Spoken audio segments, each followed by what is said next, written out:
Mark Zuckerberg drop out এর মানে এই না আপনারও ড্রপ আউট হন। উইকনেস দূর করার আসলে ওয়ে হচ্ছে আপনার লাইফে আপনার স্ট্রাগলকে কেউ ইজি করে দিবে না। কেউ যদি ইজি করে দেয় সেটা আপনার বাবা মা, সেকেন্ড যদি কেউ ইজি করে দেয় সেটা হবে আপনার। আপনি যদি ক্রিশ্চিয়ানো রোনালদোর খেলা দেখেন, আপনি দেখবেন সে আস্তে আস্তে হাঁটতেছে, হঠাৎ করে জোরে দৌড় দিচ্ছে। এর কারণ হচ্ছে গ্রোথ হরমোন ডিজিজে থাকা একটা খেলোয়াড়, সে 8টা ব্যালন ডি'র জিতে গেছে। আমাদের ফাইনাল আউটকাম আসলে আমরা কি চাই এটা আমাদের সবার আগে বের করা দরকার। 3টা পি আমি সবসময় মাথায় রাখি। প্রথম পি হচ্ছে প্রিপারেশন, সেকেন্ড ওয়ান প্রেইজ করা, থার্ড যেটা ভাইয়া বললেন সেটা হচ্ছে আমি আমার টিচারদের সাথে খারাপ ব্যবহার করে ফেলি এবং আমাকে কিন্তু একটা কলেজ থেকে তখন বের করে দেওয়া হয়। আমরা ডেফিনেটলি আপনাকে কাউকে রেফার করব এবং যখন তারা এইভাবে ডেফিনেটলি ওয়ার্ডটা উচ্চারণ করে আমি বুঝে যাই কাজ আর হচ্ছে না এখানে। আমি খুবই রিলেট করতে পারতেছি, কারণ এগুলা এত হয়। আমরা যদি সাকসেস এবং ফেলিয়ার নিয়ে আমরা যদি চিন্তা করি, আমাদের নাম্বার ওয়ান টার্গেট হওয়া উচিত আগে গোল সেটিং।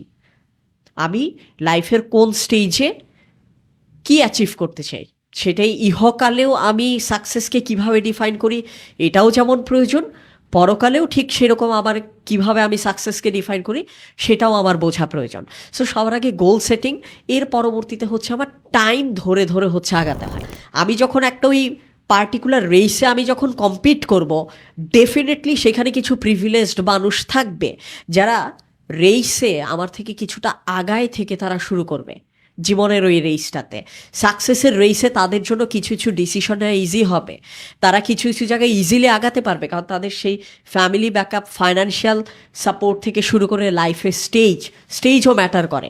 ফ্যামিলি সাপোর্ট ব্যাকআপ বলতে ফাইন্যান্সিয়াল ব্যাকআপও বোঝায়, আবার ফ্যামিলি থেকে কতটা ফ্রিডম দেওয়া হচ্ছে এইটুকুও বোঝায়। আমাদের যে বাস্তবতা আসলে মাথায় রাখা প্রয়োজন, আপনার থেকে অবশ্যই আগায় থেকে কিছু মানুষ তারা ওই রেসটা শুরু করবে, আপনার থেকে বেশি প্রিভিলেজ দিয়ে শুরু করবে। তাহলে প্রশ্ন হচ্ছে সেক্ষেত্রে আপনার তাহলে করণীয় জায়গাটা কি? কেউ যদি আপনার থেকে বেশি প্রিভিলেজ নিয়ে শুরু করে, আপনার করণীয় হবে তাদের থেকে বেশি পরিমাণ পরিশ্রম করা, তাদের সাথে আপনাকে বেশি স্যাক্রিফাইসিং মোডে আপনাকে যেতে হবে, তার থেকে অনেক বেশি আপনার স্ট্রাগল এবং হার্ডওয়ার্কের মানসিকতাটা আপনাকে ওই জায়গা থেকে রাখতে হবে, তাই না? এই জিনিসগুলো থেকে ইনারা যে পরিমাণ নিজেদের ওই প্রিভিয়াস তাদের যা করে টাফ একটা জায়গা, সেখান থেকে ফ্যাকচুয়ালি তারা একটা সিঁড়ি করে উঠছেন। এই পুরো জিনিস থেকে আসলে আমি একটা জিনিস বুঝি, এক, ওভারনাইট কোনো কিছু হবে না। সেকেন্ড, আমাকে ওই যে শুরুতে আমি বলছিলাম না, আমাকে আমার আকাশটা চিনতে হবে, কিন্তু শুরুতে আকাশ ছোঁয়া ট্রাই না করে এক সিঁড়ি করে ওঠার ট্রাই করতে হবে। So, আমার কল্পনায় আকাশের সমান দূরত্বে আমি দেখতে পারবো, কিন্তু আমার পা অ্যাট এ টাইম জাস্ট একটা স্টেপ পার করবে। আমি শুরুতেই মাটি থেকে আকাশে পা তুলতে পারবো না। চোখ থাকবে আকাশে, পা মেপে মেপে আগাবে। এই জায়গাটা অনেক বেশি লজিক্যাল হয়। এটাকে বলি turn your weakness into uniqueness. আপনার যেটা উইকনেস সেটা একসময় আপনার জন্য ইউনিকনেস হতে পারে। উনি উইকনেস দূর করার আসলে ওয়ে হচ্ছে প্রিপারেশন, একদম স্কিল রিলেটেড প্রিপারেশন, যার সাথে কথা বলবো তাকে জানা রিলেটেড প্রিপারেশন, যেই প্রয়োজনে কথা বলবো সেই রিলেটেড প্রিপারেশন। আমি প্রত্যেককেই যে কোনো মিটিংয়ের আগে আমি তাকে জিজ্ঞেস করি, ভাই আমরা কী কী, আমাদের মিটিংয়ের এজেন্ডা কী কী নিয়ে আমরা কথা বলবো। এজেন্ডা যখন উনি শেয়ার করেন, তখন যেটা হয় আমি অলরেডি ওই এজেন্ডার উপরে কোনো না কোনো আইডিয়া এবং রেকমেন্ডেশন আমি রেডি করে নিয়ে যাই। তাতে করে যেটা হয়, দেখেন একটা ডাক্তার কিন্তু অনেক ঔষধ জানেন, রোগী দেখে তিনি ওইখান থেকে একটা বাছাই করেন। ঠিক সেরকম আপনি একটা রিয়েল এস্টেট কোম্পানিতে যাচ্ছেন, ওকে তাহলে রিয়েল এস্টেট কোম্পানির কারেন্ট চ্যালেঞ্জ কী, এই সেক্টরে বিদেশে বেস্ট প্র্যাকটিস কী, আপনি 10টা চ্যালেঞ্জ 10টা প্র্যাকটিস আপনি জেনে গেলেন, নিজে স্টাডি করে গেলেন। মিটিংয়ে তারা যদি আপনার জ্ঞানের ঘাটতি নিয়ে কোনো প্রশ্ন করতে চায়, আপনি কিন্তু সেখান থেকে দেখবেন কোনো না কোনো একটা কমন পড়বে, এবং সেটা দিয়ে দেখবেন তারা আপনাকে ওই যে ইনিশিয়ালি আপনাকে ভ্যালু দিচ্ছে না, আপনাকে ইনিশিয়ালি গ্রহণযোগ্যতা দিচ্ছে না, বা আপনার ডেপথ নিয়ে তাদের প্রশ্ন আছে, ওই প্রশ্নটা থাকবে না। সো এইভাবে কিন্তু আসলে উইকনেসগুলা নিজে আইডেন্টিফাই করে সেটাকে ভেবে রাখি যে যখন আমরা খুব টপ লেভেলের কোনো একটা মানুষের সাথে যখন আমরা এঙ্গেজ করতে চাই, একটা মানুষ টপ লেভেলে মানে তার পজিশনাল পাওয়ারও বেশি, নলেজ বেশি, স্ট্রেস বেশি, সে বিগ পিকচার দেখে। 3টা পি আমি সবসময় মাথায় রাখি তাদের সাথে যে কোনো মিটিংয়ের আগে। প্রথম পি হচ্ছে preparation, A to Z, company নিয়ে জানতে হবে, ওনার টিম নিয়ে জানতে হবে, উনাকে নিয়ে জানতে হবে। সেকেন্ড ওয়ান, এটাকে বলে প্রেইজ করা। প্রেইজ করা মানে আসলে প্রশংসা। উনি এমনি এমনি ওই পজিশনে পৌঁছায় নাই। উনার যে স্কিল এবং নলেজ আছে, যেটার কারণে ওনার সাথে আমি আজকে বসতেছি, ওনার সেই নলেজের বেসটাকে আমার প্রেইজ করতে হবে। আমি যখন একটা টপ লেভেলের মানুষের সাথে মিট করতে যাচ্ছি, আমাকে বুঝতে হবে মানুষটা বুদ্ধিমান। বুদ্ধিমান মানুষ বুদ্ধিমানদের সাথে ডিল করতে পছন্দ করে। রিচ পিপল রিচদের সাথে ডিল করতে পছন্দ করে, কারণ মানি অ্যাট্রাক্টস মানি। সো আমি তাকে যদি বুদ্ধিমান হিসেবে আমি যদি কনসিডার করি, আমার প্রিপারেশনের সেকেন্ড পিতে আমার ভেতরে তার জন্য এক ধরনের প্রেইজ আসবে। থার্ড যেটা ভাইয়া বললেন, সেটা হচ্ছে পারপাস। উনি কি অ্যাচিভ করতে চাচ্ছে, উনি যেটা অ্যাচিভ করতে চাচ্ছে, আমি কি সেই ব্যাপারে ওনাকে হেল্প করতে পারবো কিনা।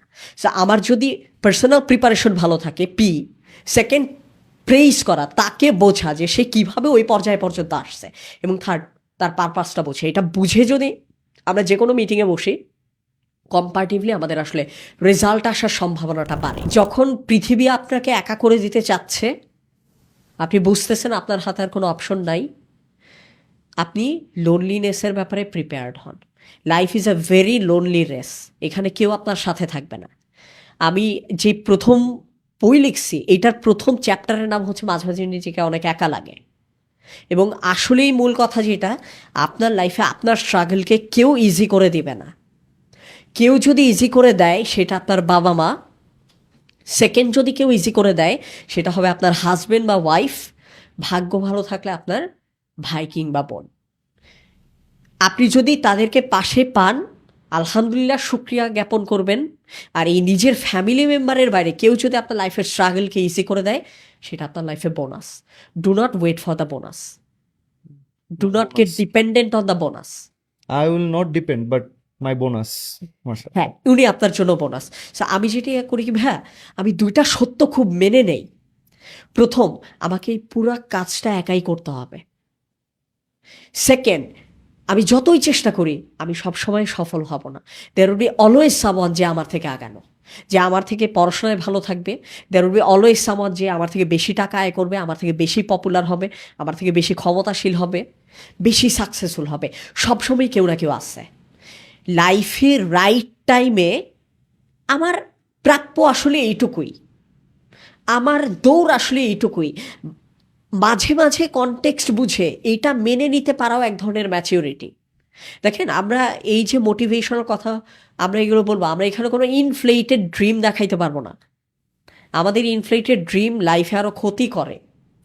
রিয়েলিস্টিক্যালি বললে মাঝে মাঝে এটা মেনে নিতে হয় যে হ্যাঁ, এই জায়গাটায় আমি হেরে গেছি, এটা আমি পারি নাই, কোনো সমস্যা নেই এতে, যে এটা সম্ভব না আমার পক্ষে ভালো কিছু করা। আমাদের এক্সাম্পল দেয় একটা, আমাদের ঢাকা ইউনিভার্সিটির আইবিএর এমবিএ প্রোগ্রামে খুব অল্প সংখ্যক মানুষজন তারা জিপিএ 4/4 পায়। আর এর থেকে বড় অংশের মানুষজন তারা স্ট্রাগল করে। সো আমি ভাই পারবো না ওই লেভেলটায় যাইতে। বা কিছু কিছু মানুষ আছে যারা অল্প বয়স, আপনি রিতেশ আগরওয়ালের নাম শুনবেন, ইন্ডিয়াতে ওয়োর যিনি ফাউন্ডার, সে আমার থেকেও কয়েক বছর ছোট, সে ইউনিকর্ন বানায় ফেলছে। আমি কোনো দিন তার মতো হইতে পারবো না, নো প্রবলেম। আমাদের লাইফে আমাদের লিমিটটা বুঝতে হয় যে আসলে আমার স্ট্রেংথ কতটুকু। বাট এখানে দুইটা জিনিসেই আসলে নিজেদেরকে সচেতন করতে হয়। প্রথম, আমার যেটুকু স্ট্রেংথ, আমি কি সেইটুকু গেছি? দ্বিতীয়ত, আমার লিমিটের বাইরে যেটা, সেটা নিয়ে আসলে আমার চিন্তার আসলে কোনো প্রয়োজন নাই। এই কারণে আমরা যতটা লোনলি রাইডটাকে আমরা অ্যাকসেপ্ট করে নিব, ততটা বেটার। সেকেন্ড আরেকটা জিনিস হচ্ছে, ভাই আপনি এটা বললেন না যে আমার আশেপাশে আসলে কেউ নাই, এটা ভাই আমি বিশ্বাস করি। দের ইজ অলওয়েজ সামওয়ান যে আপনাকে হেল্প করতে চায়। আপনি যদি আজকে কন্টেন্ট বানাইতে চান, কুড়িগ্রামের বঙ্গাপীড়িত এলাকার কোনো একটা উপজেলার কোনো একটা ওই ধরলা নদীর পাড়ের কোনো একটা মাছির ছেলে, হয়তো তার একটা ভিডিও দেখা লাগবে, সেটার জন্য আপনি এখন বসে বানাচ্ছেন। আজকে যেই ছেলেটা এমবিবিএস পড়তেছে, হয়তো কোনো একটা মা তার ছেলেকে হারানোর আগে যে লাইফ অ্যান্ড ডেথ সিচুয়েশনের যে অপারেশন, সেই অপারেশনটার জন্য আজকে সেই ছেলেটা পড়তেছে। যে ছেলেটা পুলিশ হইতে চায়, সে হয়তো আজ থেকে 10 বছর পরে কেউ একটা লাইফ থ্রেটেনিং মোমেন্টে থাকবে, তাকে বাঁচানোর জন্য আজকে সেই ছেলেটা পড়তেছে। আপনি যদি গান লিখেন, দের ইজ হয়তো কেউ একজন আছে যে আপনার ওই গানটা শুনে সে তার কষ্টটা ভুলে যাবে। আপনি যদি রাইটার হন, দের ইজ অলওয়েজ সামওয়ান যে কিনা আপনার ওই লেখাটা পড়ার জন্য এখন সে ওয়েট করতেছে, সে জাস্ট আপনার চোখের সামনে নাই। আমি যখন কন্টেন্ট বানাই, আমার কন্টেন্ট কেউ না দেখলেও আমার এটা মাথায় থাকে, দের ইজ অলওয়েজ সামওয়ান যারা আমার কথাটা শোনা দরকার। সো কখনো যদি নিজেকে লোনলি মনে হয়, তাহলে আপনি সবসময় মনে রাখবেন আপনার স্বপ্ন আপনি যদি অ্যাচিভ করতে পারেন, দ্যার ইজ অলওয়েজ সামওয়ান যে আপনার স্বপ্ন দ্বারা বেনিফিটেড হবে, এবং সেই মানুষটা আপনাকে লোনলি হইতে দিবে না। আপনি এখন lonely, but you are actually creating the platform for some future relationship. আপনার এখনকার লোনলিনেসটা আপনাকে প্রিপেয়ার করতেছে ফিউচারে আপনি আরও যাতে মিনিংফুল রিলেশনগুলো তৈরি করতে পারেন। সেই ড্রপ আউট সিনারিওতে তোমার কি মনে হয়? এখানেই হচ্ছে আমরা মাঝে মাঝে কথা বলতে গিয়ে আমাদের কথার কিছু মিস ইন্টারপ্রিটেশন হয়। মার্ক জাকারবার্গ ড্রপ আউট, সেখান থেকে উনি ফেসবুক ডেভেলপ করেছেন। স্টিভ জবস ড্রপ আউট ছিলেন, অ্যাপল উনি সেখান থেকে ডেভেলপ করেছেন। এরকম অসংখ্য এক্সাম্পল দেওয়া যায়। এর মানে এই না আপনারও ড্রপ আউট হওয়া লাগবে। বিষয়টা এমন না যে তারা ড্রপ আউট ওইটা কজ, ফেসবুক প্রতিষ্ঠা করেছেন ওইটা রেজাল্ট। বিষয়টা এরকম না, এর মাঝখানে ওনার অনেক পরিশ্রমের গল্প আছে। ইভেন এটাও বলা হয় যে আসলে স্টিভ জব বিল গেটসের সম্পর্কেই বলা হয়, বিল গেটসও তো আসলে ড্রপ আউটই ছিলেন, যে বিল গেটস কিন্তু তার সময়ে তার বাবা মা তৎকালীন কনটেক্সটের one of the high end tech গ্যাজেটগুলো তখন বিল গেটসকে ব্যবহার করতে দেয়া হতো। তার মানে উনি কিন্তু সেই জায়গা থেকে কিছুটা হলেও প্রিভিলেজ পেয়েছিলেন। সেকেন্ড আরেকটা যেটা জিনিস, আমরা না ব্যর্থতা থেকে সফলতার গল্প জানি, পরিশ্রমের গল্পগুলো জানি না। দেখেন সেন্টেন্সগুলো এরকম না, ড্রপ আউট হলেই ফেসবুক বানানো যায়। লেসনটা হওয়া উচিত এরকম, ড্রপ আউট হলেও বড় কিছু করার একটা প্রবাবিলিটি থাকে, কিন্তু সেই প্রবাবিলিটি আপনাকে বাড়াইতে হবে। লাইফে রেস্ট নেওয়া লাগবে, এর মানে এই না আপনারা যেমন আমাকে বারবার ইনভাইট করতেছেন টু সেন্স পডকাস্টে, আপনিও বারবার আপনার লাইফে রিস্ককে ইনভাইট করবেন। বিষয়টা এরকম না, আপনার লাইফে আপনি না চাইলেও রিস্ক আসবে, আপনি সেটাকে মিটিগেট করবেন।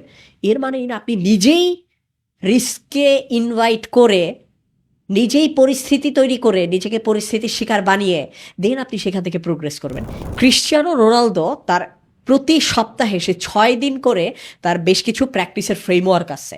লং রেঞ্জের ফ্রি কিক থেকে শুরু করে সে 4 ঘন্টা করে বিভিন্ন টাইপের রানিংগুলোকে সে এক্সারসাইজ করে, মাসেলগুলোকে সে এক্সারসাইজ করে, এবং সেই জায়গা থেকে তাকে রেগুলারলি জিম করতে হয়। তার আলাদা 8 ধরনের রানিং সেশন আছে। আপনি প্রায়ই দেখবেন যে হঠাৎ করে আপনি যদি ক্রিশ্চিয়ানো রোনালদোর খেলা দেখেন, আপনি দেখবেন সে আস্তে আস্তে হাঁটতেছে, হঠাৎ করে জোরে দৌড় দিচ্ছে। এর কারণ হচ্ছে তার প্র্যাকটিসে তাকে 8 ধরনের রানিং সেশনের উপরে আলাদা আলাদাভাবে তাকে প্র্যাকটিস করানো হয়, এবং সে ওই জায়গাটায় কিন্তু সে প্র্যাকটিস করে করে ওই ডেভেলপমেন্টসে। জাকারবার্গ তার একটা ইন্টারভিউতে বলছিল যে আমি হয়তো আমার দিনের 3 ভাগের 1 ভাগ সময় আমি ফেসবুকে দেই, কিন্তু এর বাইরেও প্রতিটা মোমেন্টে আমার মাথায় চলতে থাকে ফেসবুককে আরও কীভাবে ভালো করা যায়। মানে উনি কাজ না করলেও কাজের ওই মাইন্ডসেটটা অল টাইম তার ওই কাজের ওই জায়গাটার ব্যাপারে অবসেসড। অর্থাৎ আমরা এখানে আসলে যেটা দেখতে পারি যে আমরা যখন একটা মানুষের স্ক্রিন সাকসেস দেখতেছি, তার ব্যাকগ্রাউন্ডে তারা অনেক কাজ করে। আমাদের সেই ব্যাকগ্রাউন্ডে কাজ করাটা অনেক অনেক জরুরি। আমাদের ওই খুব ফ্ল্যাশি সিনেমাটিক স্টোরি দেখানো হয়, এই ছিল, এই উঠছে না, আমাদের পরিশ্রমের গল্পগুলো জানা অনেক বেশি প্রয়োজন। এবং সেই জায়গায় আপনি যদি সাকসেসফুল নাও হন, আপনি আপনার পরিশ্রমকে সেলিব্রেট করেন। আপনি যে চেষ্টা করতেছেন আপনি আপনার চেষ্টাকে সেলিব্রেট করেন। সাকসেস আলটিমেট গোল না, আপনি চেষ্টা করে যাচ্ছেন। মানুষ চেষ্টার বেশি কিছু করতে পারে না, কারণ সাকসেস একটা রিজিকের মতো, এটা ওপর থেকে আপনার উপরে নাজিল হবে আপনি কতটুকু সাকসেস আসলে পাবেন। মানুষের সাথে পরিচয় হই, অনেক সময় টক্সিক মানুষের সাথে, অনেক সময় আমরা টক্সিক মানুষ পাই, নেগেটিভ পজিটিভ সব রকমের মানুষ পাই।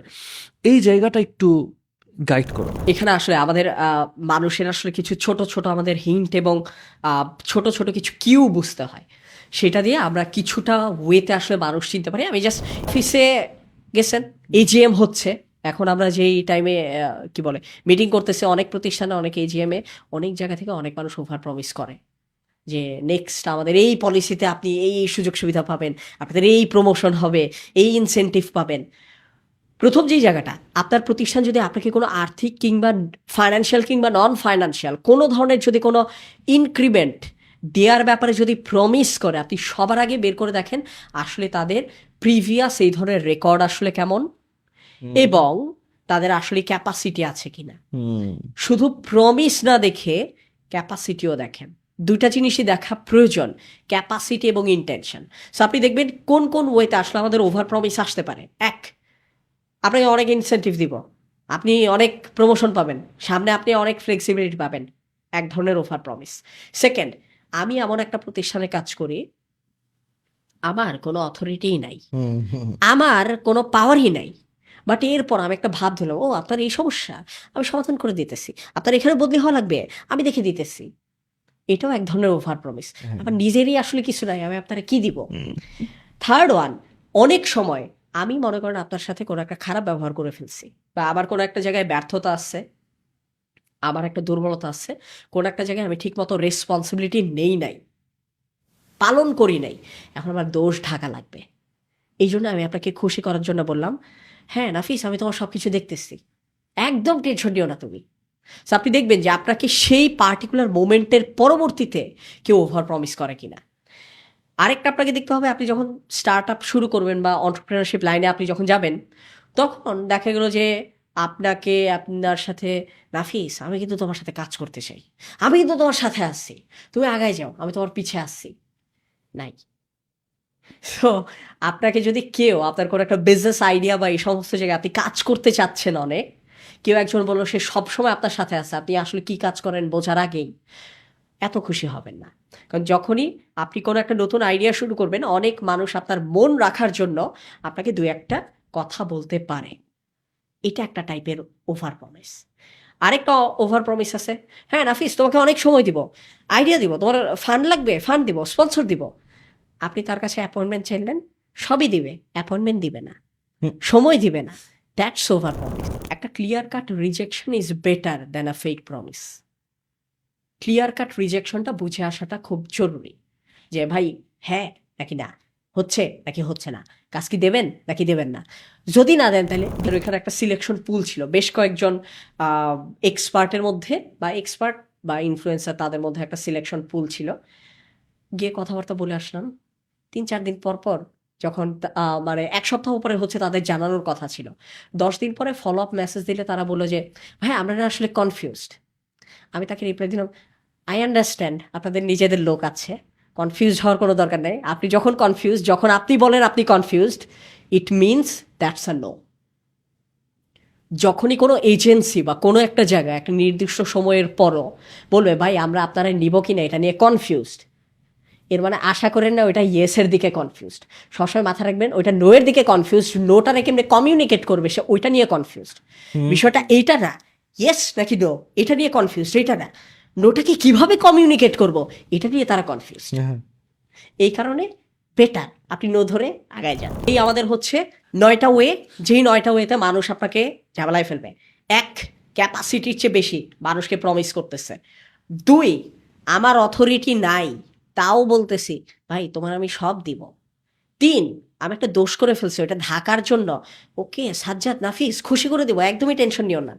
4, স্টার্ট আপ শুরু করছেন, কাউকে আইডিয়া জানাইছেন, হ্যাঁ সাজ্জাদ শুরু করো, আমি তোমার সাথে 100% আছি, যে কোনো হেল্প লাগলে আমাকে বলল, থাকবে না সে। 5, তোমার আইডিয়া শুনবো, ফান্ড দিব, একদমই টেনশন নিও না, কিন্তু অ্যাপয়েন্টমেন্ট দিব না, থাকবে না, ওইটাও লাভদায়ক না। শিল্পীদের ক্ষেত্রে দেখেন ভাই আমাদের এই প্রোগ্রামে বাজেট একটু কম, আপনি নেক্সট প্রোগ্রামে আপনাকে অনেক দিব। যে একটা প্রোগ্রামে বাজেট দিতে পারে না সে পরের প্রোগ্রাম অর্গানাইজই করতে পারে না, একদমই আশা করবেন না তাদের ব্যাপারে। ফাইনালি চাকরির প্রতিশ্রুতি, এই সমস্ত বিভিন্ন জিনিস দিয়ে মানুষ আপনাকে তাদের সুন্দর আবহাওয়ার ডেকোরেশন আপনাকে দেখাবে, সুন্দর সুন্দর এরকম কাপে খাওয়াবে, কিন্তু দেবে না। সো এই জায়গায় আপনি দেখেন কে সুগার কোট করে কথা বলতেছে, আপনি সেখান থেকে দেখেন নিজেকে। আমাদের লাইফের যত এক্সপেকটেশন আছে সবগুলো এক্সপেকটেশনকে 4টা ভাগে ভাগ করা যায়। LIFE, লাইফের এই 4টা বর্ণ দিয়ে আপনি সেটাকে আইডেন্টিফাই করতে পারবেন। প্রথম এলতে হচ্ছে লাভ। আপনার লাইফের ইম্পর্টেন্ট মানুষ কারা কারা, তাদের কাছ থেকে আপনি কেমন ভালোবাসা চান, এটা আপনি আইডেন্টিফাই করবেন, দরকারে লিখবেন ডায়েরিতে। সেকেন্ড ওয়ান, আইতে হচ্ছে ইম্প্যাক্ট, ইম্প্যাক্ট একাডেমি মাথায় রাখবেন। সো ওইটা দিয়ে মাথায় রাখতে পারবেন আপনি আপনার লাইফে আসলে কি ইম্প্যাক্ট তৈরি করতে চান। তৃতীয় যেটা এফতে হচ্ছে ফাংশন, আপনার কোন কাজটা করে ভালো লাগে, কোন কাজটা আপনাকে হ্যাপিনেস দেয়। লাস্টেরই এটাই হচ্ছে এক্সপেরিয়েন্স, আপনি আপনার লাইফে আসলে কি এক্সপেরিয়েন্স গ্যাদার করতে চান। আপনার লাইফে যত এক্সপেকটেশন আছে একটা না একটা কলামে পড়বে, নিজে সেগুলোকে লিখবেন। লিখলে যেটা হবে আপনার জন্য কমিউনিকেট করাটা ইজি হবে, নিজের কাছে আপনি নিজে চিনবেন যে আপনি আপনার কাছে আসলে